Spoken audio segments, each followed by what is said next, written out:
빅으로 향해에서 돌아온 다윈은 감히 입 밖에 낼 수 없는 질문을 가슴에 품고 있었습니다. 인간은 어디서 왔는가?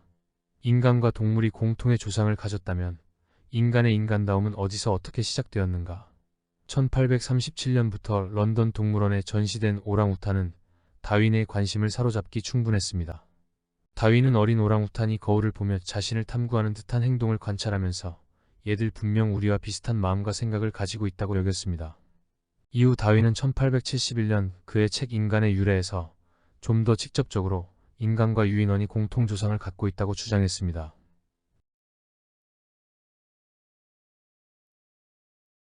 인간이 유인원과 진화 경로를 달리한 이유를 습관적인 두발 걷기에 있다고 보는 견해가 지배적입니다.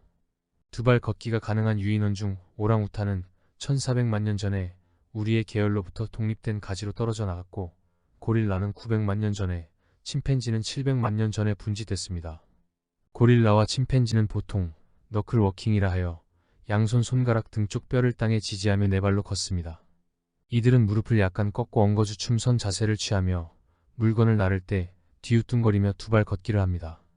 오랑우탄은 팔로 나뭇가지를 잡고 우리와 비슷하게 무릎과 허리를 펴고 탄력을 주면서 두 발로 걷을 수 있습니다. 그들의 골반 아래 골격은 우리의 골격과 많이 닮아 있습니다. 사실 유인원 중 침팬지가 사람과 가장 가까운 공통 조상을 가지지만 두발 걷기에 관한 그 기원이 너클 워킹이 아니라 오랑우탄이 분지되기 이전 시점이라는 주장이 설득력을 얻고 있습니다.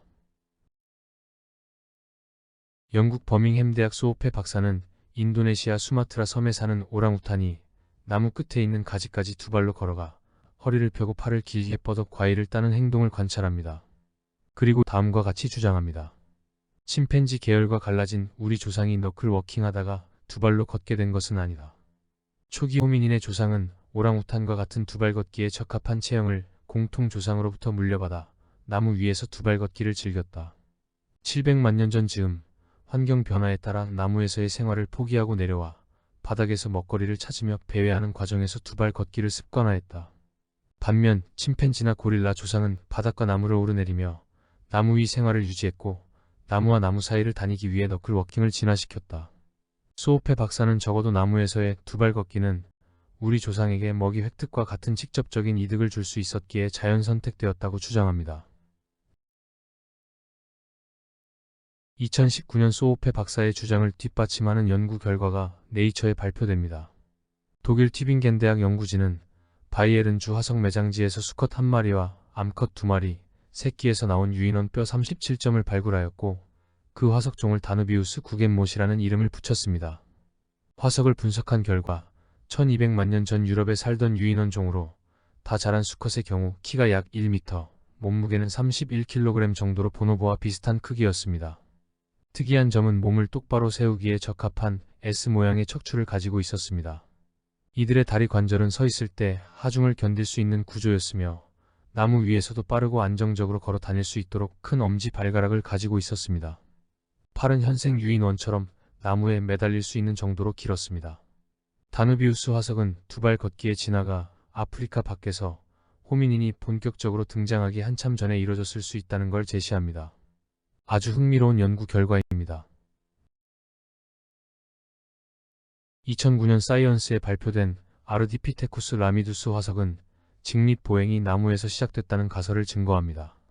아르디피테쿠스는 440만 년 전에 살았던 호미닌 종으로 뇌용량은 침팬지보다 작은 300 내지는 350cc였고 골반과 발목 관절뼈로 추정하건대 직립보행이 가능했습니다. 긴 팔을 가지고 있으며 손가락은 길고 굽어져 있어 나무에 매달리기 적합했습니다. 반면 다리는 짧았고 엄지 발가락이 무척 길어 발로 나뭇가지를 움켜쥐며 걸음 균형을 잡을 수 있었습니다. 사실 침팬지도 아니고 인간도 아닌 경계에 있었던 종으로 보입니다. 아르디가 발견된 주변의 화석을 분석해보니 사바나 환경이 아니라 숲과 호수가 섞여 있는 초원이었습니다. 아르디는 사바나에서 몸을 세워 배회했다기보다는 나무 위에서 생활하면서 가끔 초원으로 나와 걸어 다녔던 것으로 보입니다. 우리 조상 호미닌은 침팬지 계열과 갈라진 이후 200만 년이 지나도록 나무에서의 생활을 완전히 포기하지 않았습니다. 직립보행은 어려운 결정이었던 것 같습니다. 어떻게 이족 보행이 습관화됐는가? 가장 설득력 있는 주장은 두발 걷기는 에너지 측면에서 다른 어떤 이동 방법보다 효율적이어서 오래 걷고 달리기가 가능했기 때문에 채택되었다는 것입니다. 그런데 이족 보행이 너클 워킹을 하던 종에서 진화했다면 에너지 효율 가설은 고릴라와 침팬지는 왜 두발 걷기를 습관화하지 않았는지를 설명하지 못합니다. 사바나 환경에서는 보다 넓은 시야를 확보할 수 있어 포식 위험을 피하고 뜨거운 햇빛 노출 면적을 줄일 수 있는 장점이 있어 채택되었다는 사바나 가설도 있습니다. 사바나 환경 가설 역시 아르디는 숲에서 이족 보행을 시도했다는 점에서 충분해 보이지 않습니다. 그렇지만 침팬지로 갈리기 전에 나무에서의 두발 걷기에 적합한 신체 구조를 물려받은 유인원 종에서 상시적 이족 보행 호미닌이 진화했다면 두 가설 모두 그럴듯해 보입니다. 이족 보행을 습관화하기는 어려웠을 것입니다. 나무 위에서 생활하던 초기 호미닌이 두발 걷기를 하면서 생기는 문제점도 있습니다. 나뭇가지를 움켜쥘 수 있는 발을 포기하면서 추락사고를 당하기 일쑤이며 포식자를 피하여 나무에 오르기가 어렵게 됩니다. 무엇보다도 새끼를 낳고 키우는데 불리합니다. 유인원 새끼들은 손과 발로 어미의 털을 움켜쥐고 매달려 생활할 수 있지만 초기 호민인 새끼들은 그렇게 할 수 없습니다. 어미는 새끼가 제대로 균형을 잡으며 걸을 수 있을 때까지 안고 돌보아 주어야 합니다. 이렇듯 초기 호민인의 생존과 번식에 두발 걷기는 장애가 되지만 과학자들은 이족 보행이 주는 장점으로부터 진화 요인을 찾으려고 합니다. 이족 보행이 선택되고 유지될 수 있었던 이유가 무엇인지를 아르디의 송곳니에서 찾을 수 있습니다. 아르디 송곳니는 크기와 뾰족한 정도를 보면 침팬지와 사람의 중간입니다. 그리고 남녀 간 크게 차이가 나지 않습니다. 침팬지 수컷은 엄청 큰 송곳니와 암컷보다 2배나 큰 몸무게를 가집니다. 아르디에서 보여지는 송곳니, 축소나 몸 크기의 성비 불균형 감소는 수컷의 폭력성 순화 그리고 끼리의 경쟁이 줄어들었다는 의미입니다. 큰 송곳니는 수컷의 섹시함의 과시이기도 합니다. 아르디 여자는 남편감으로 마초 스타일의 남성보다는 두 손으로 먹거리를 아내에게 날라주며 자식을 키우느라 항상 바쁜 엄마를 도와주는 친절하고 자상한 남성에 더 끌리지 않았나 합니다. 우리에게 익숙한 그리고 인류의 진화를 진보를 향한 행진인 것처럼 전달하려는 그림이 여기 있습니다. 1960년대에 등장한 이미지로 여전히 인기를 끌고 있습니다. 티셔츠나 머그컵에서도 볼 수 있어요. 진화는 어떤 목적을 향해 한 방향으로 진행되지 않는다는 것, 우리는 잘 알고 있습니다. 과거 20여 년 동안의 고 인류학 연구는 네발 걷기에서 습관적 두발 걷기에 이르기까지 다양한 진화 실험이 있었음을 보여줍니다. 나무에서 내려오길 무척 꺼린 종도 있었고 팔자걸음, 안짱다리 걸음 등 두발 걷기 패턴도 다양했습니다. 이러한 여러 시도 끝에 인류는 일직선 한 목표를 향한 것처럼 진화했습니다. 무엇이 그렇게 했을까요? 답은 뜀박질입니다. 참 오해하지 마세요. 가설이 그렇다는 겁니다. 호모 이렉투스 이전의 호미닌을 간단히 살펴보면 아르디피테쿠스 이후 420에서 200만 년 전 사이에 오스트랄로피테쿠스가 등장합니다. 여러 종이 200만 년 동안이나 앞뒤로 겹치며 공존했으며 종 사이에 수평적인 유전자 교환이 없이 독립적으로 진화했습니다. 루시의 어깨, 척추, 골반, 팔과 다리, 그리고 각 관절 등을 보면 직립은 분명했지만 두발 걷기는 완전 습관화하지 못했습니다. 루시는 종종 나무 생활을 즐겼으며 추락사한 것으로 보여집니다. 루시는 아르디에 비해 직립 보행에 적응된 체형을 가졌지만 현저한 차이는 아닙니다. 280만 년 전 앞뒤 50만 년은 오스트랄로피테쿠스의 종분화와 부침이 있었던 시기입니다. 척박해진 환경에서 도구를 제작하여 새로운 먹이 자원을 확장한 호모 하빌리스가 진화합니다.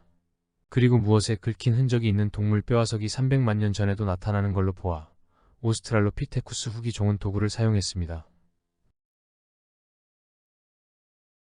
도구를 제작할 수 있는 호미닌들은 육식 동물이 남긴 사체의 뼈에 붙어있는 살을 발라 먹거나 골수를 빼먹었을 것으로 추정할 수 있습니다. 도구 제작은 호미닌을 초식성에서 잡식성으로 바꾸었고 그럼으로써 육식이 가능했던 호미닌 종은 신체 발달과 함께 뇌 발달이 좋아졌습니다. 이들이 호모 이렉투스로 진화했습니다. 호모 이렉투스는 그 전의 호미님에 비해 몸집이 커졌고 더 똑똑해졌으며 잘 걷고 달릴 수 있었습니다.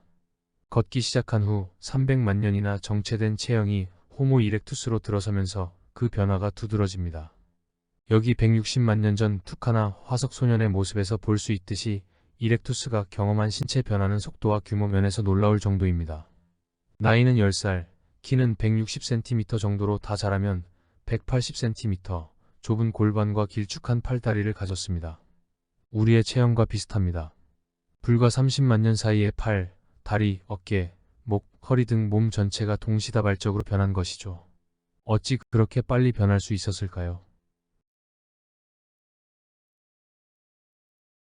유타 대학의 데니스 브램블 박사와 하버드 대학의 다니엘 리버만 박사는 이렉투스가 오래 달렸기 때문에 빨리 변할 수 있었다는 오래 달리기 가설을 발표합니다.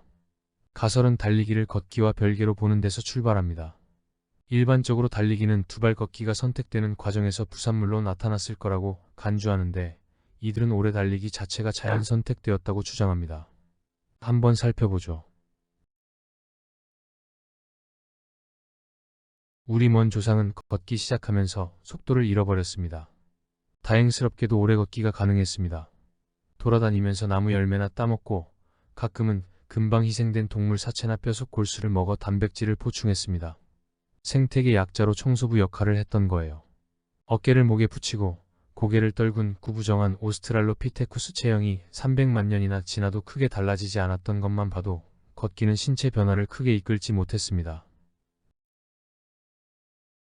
그런데 이로부터 100만 년 지나고 난 후 180만 년 전에 발견된 호모 이렉투스 화석을 보면 체형은 지금의 우리와 비슷하게 바뀌었습니다.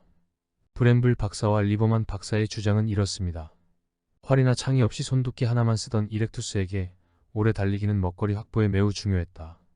오래 달리기가 자연 선택될 수 있었던 이유는 멀리 보이는 육식의 현장의 하이에나와 독수리 등의 경쟁자보다 일찍 도달하여 동물 사체를 선점할 수 있었으며, 사냥을 할 수 있을 정도로 체형이 진화한 이후에는 사냥감을 지속적으로 추적하여 포획할 수 있었기 때문이다.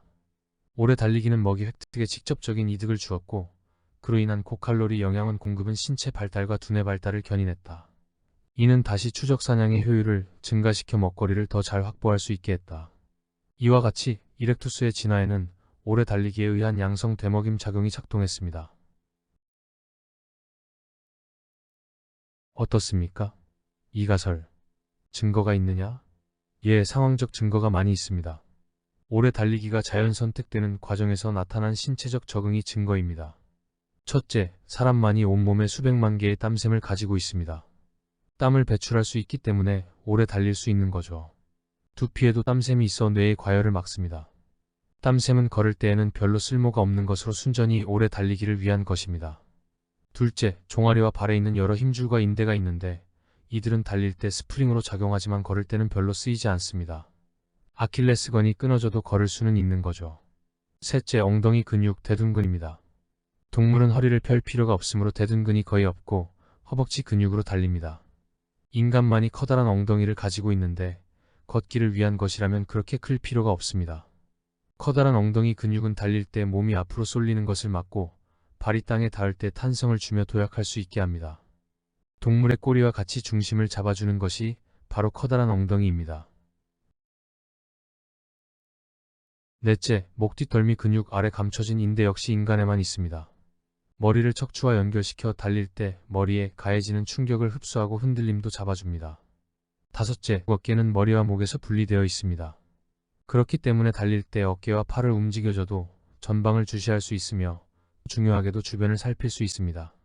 한편 유인원과 오스트랄로피테쿠스는 어깨가 목에 붙어 있습니다. 머리와 어깨의 분리, 그리고 목덜미 인대는 주변을 항상 경계하면서 먹이감을 찾거나 추적해야 했던 생태계의 약자로서의 적응이었습니다. 그렇지만 인류의 진화에 톡톡히 효자 노릇했던 신체적 변화였습니다. 오래 달림으로써 이루어진 신체적인 변화로 이렉투스는 사냥감을 쫓으면서 경계도 하고 생각도 하고 전략을 짤 수 있게 됩니다. 멀티태스킹 두뇌로 장착된 이렉투스는 아프리카를 떠나 지구 곳곳을 누비게 됩니다. 이후 인간은 또 한 번의 뇌가 커지는 비약적인 도약을 하여 호모사피엔스로 진화합니다. 우리가 지금 여기에 있을 수 있는 이유는 바로 200만 년 전 이렉투스 조상이 오래 달리기를 시작한 덕분입니다.